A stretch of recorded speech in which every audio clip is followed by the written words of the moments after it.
Hello, Aquarius. It's umomgtarot, and this is your Someone Secretly Stalking You tarot card reading.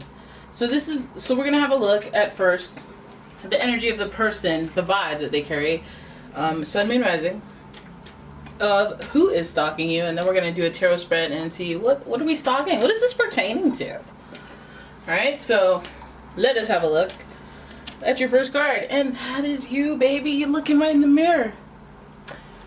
You're searching for the man in the mirror. Aquarius energy. The energy is freedom-loving, rebellious, idealistic, and technological. That always gives me that whole, online stalking type thing. Your next card is Taurus.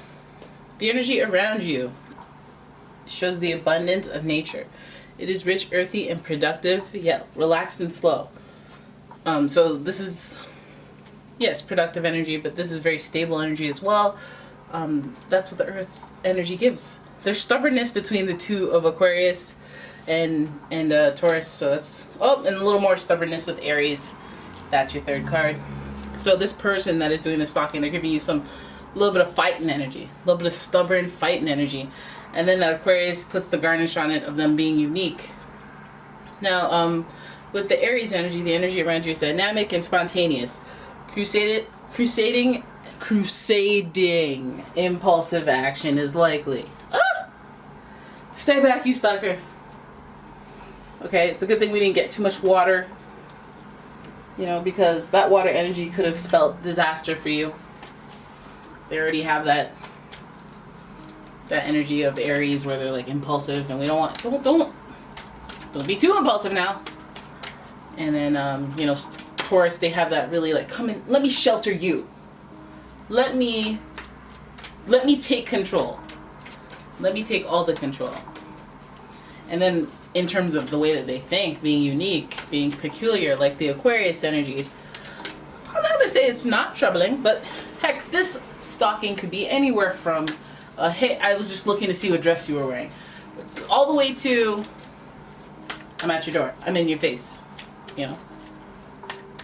So we're gonna have a look at the tarot spread before we jump to any conclusions. This vibe they carry is quite the vibe, quite powerful vibe. Oop! My first card, it dropped. Who are you? The Daughter of Pentacles in reverse is your first card. An opportunity, but not quite.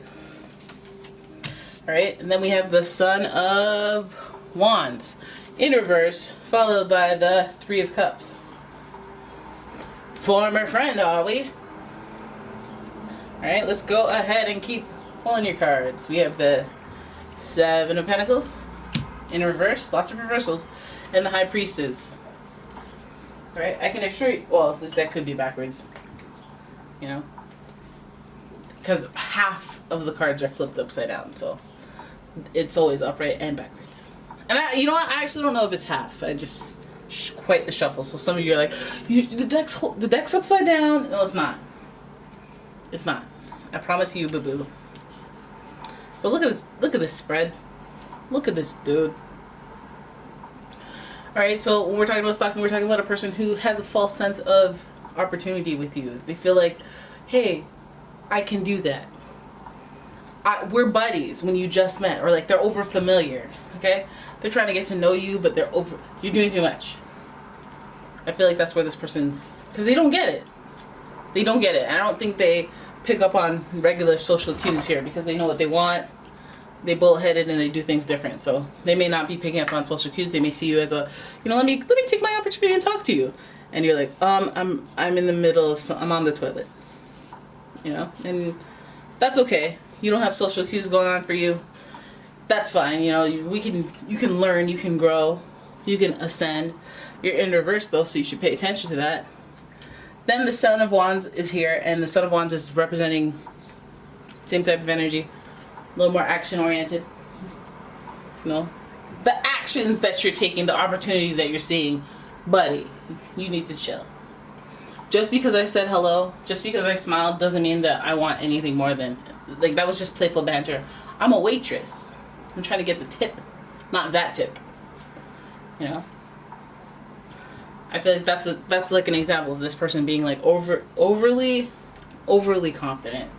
You're being impulsive. Okay? Chillax. Now we have the Three of Cups here, and that suggests, like, you know, during friendly dynamics, during social gatherings, during, you know, friend with a friend, again, overly familiar. My friend knows you. Not me and you, and that's what, you know, heck, that's why they may be stalking. Inquiry based on, hey, I met you through a friend. Don't I kind of know you through a friend? Inquisition. Now, I don't know if you, Aquarius, are attracted to that type of energy. Because you might be, considering this is your energy to start. Little bullheaded, little forward, high level of initiative. You might like that. You might like that they're taking this approach that has no, you know, because you yourself have compartmentalizistic, that's not a word, ways. You have them ways about you where you're like, oh, I don't care if you never cry in your life. I don't care. Do you know how to do accounting? Are you an effective member of society? Can you do things? Can I benefit from, you know, do you fill me with joy? Seven of Pentacles here is this person revisiting an opportunity, reevaluating an opportunity that they see with you. So this person's like, I feel like this is like a person that you're not necessarily impressed by. They don't really stand out to you or anything. They're looking into you. Maybe I've known this person for a while. Maybe they just want to shoot their shot. Because that's what it's kind of looking like. You know? It's playful banter. There's friendly intentions. Which is nice. Because then now we can let our defenses down. It just feels like somebody who has a crush that's kind of like maybe you're out of their league. They're out of your league. Or you're out of their league.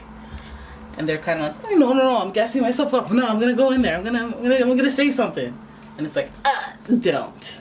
But seems like, you know, they're weighing their options. They're like, should I? I think I should. Am I lucky? You know, the 7 is obviously associated with luck and boom. Do I feel lucky?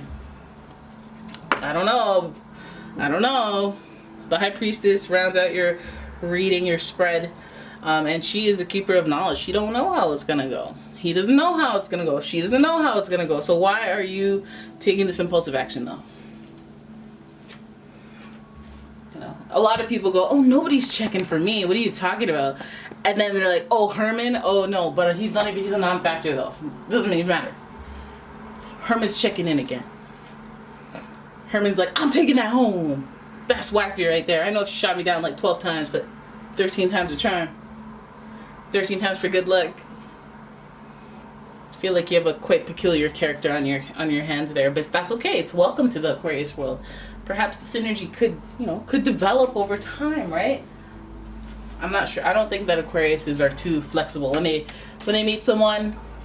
And correct me if I'm wrong, guys. When you meet someone, do they have to grow on you for you to like them? Like, can you deny them and be like, not interested, and then eventually be interested? Because I feel like you know what you want. You're very clear, and you're not into that. But I could be wrong. I want to know what all these choices are. You know, I want to know why this person feels like they can just, you know, did somebody say something?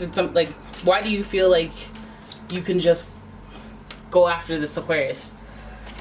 Is there confidence? Have you heard? Like, what is it? Okay, so we have the 9 of Cups. Oh, they just have extreme faith in the... They just have the overconfidence. They believe in themselves. Or they believe that you were meant to be. One of the two.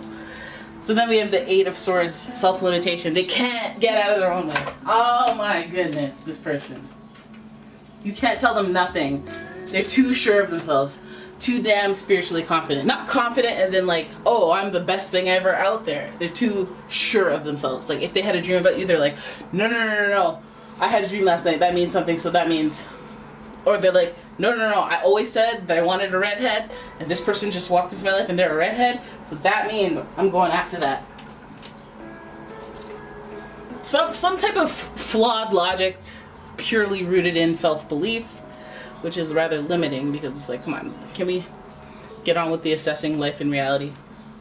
And The Nine of Cups here is like pure faith, which I promote. I promote having some spiritual confidence in yourself, believing, having faith, and just operating as if it's gonna happen. It's fine. But, you know, don't be delusional ever, you know? If you don't know, you don't know. If you don't know, knowing you don't know is powerful. You know. Alright, so there it is. That's what's going on. This person's just, they going stalk, and you know, I feel like we got a lot of the why they're gonna stalk. You know, because they feel overconfident. I feel like this person is just gonna slide in the DMs or just take an approach that's like, who gave you this? Who said that I was interested? Like, what? You must have got tipped off or something, because like you're throwing the heat, but this is not. We're in the desert, so it's not really good. But yeah, so there it is. That's your reading. I hope you guys enjoyed it. If you did, please give the video a thumbs up, subscribe to the channel, leave a comment, share the video, turn your notifications on, and if you'd like a personal reading, please check out the description. There's a link to my website where you can purchase a reading there. And yeah, thank you for watching. I will see you in the next one. Bye bye.